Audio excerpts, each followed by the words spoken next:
الحمدللہ رب العالمین والعاقبۃ للمتقین والصلاة والسلام علی سید الانبیاء والمرسلین اما بعد فاعوذ باللہ من الشیطان الرجیم بسم اللہ الرحمن الرحیم۔ سامعین و سامعات، ناظرین و ناظرات، السلام علیکم ورحمۃ اللہ وبرکاتہ۔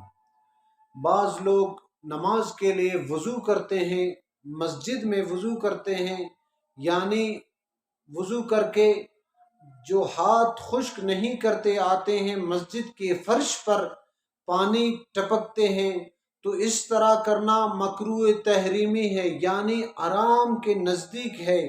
اس طرح کرنا گناہ کبیرہ سے خالی نہیں۔ جو شخص وضو کر کے مسجد میں داخل ہوتا ہے یعنی پانی ٹپکتے ہیں تو یہ گناہ کبیرہ ہے۔ اس چیزوں سے خیال کیجئے۔ ہاں، جب وضو کیا تو کوئی رومال سے ہاتھ صاف کر لے، یعنی فل خشک نہ کر لے، تری رہ جائے، اس لیے کہ تری رہ جاتا ہے یہ نامہ اعمال میں تولا جائے گا، تو تھوڑا سا تری ہاتھوں میں یا چہرے میں، یعنی چہرے دھو لیا، ہاتھ دھو لیا، وضو کر لیا، مکمل خشک نہ کر لے، یعنی یہ ٹپکنے سے رہ جائے، پانی جو ٹپک رہے ان کو رومال سے لے لیں، کپڑے سے لے لے، ٹپک نہ جائے۔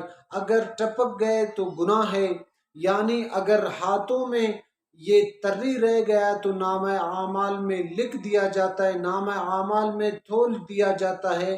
دعائے رب کریم سے ان باتوں پہ ہمیں عمل کرنے کی توفیق عطا فرمائے۔ وآخر الدعوانا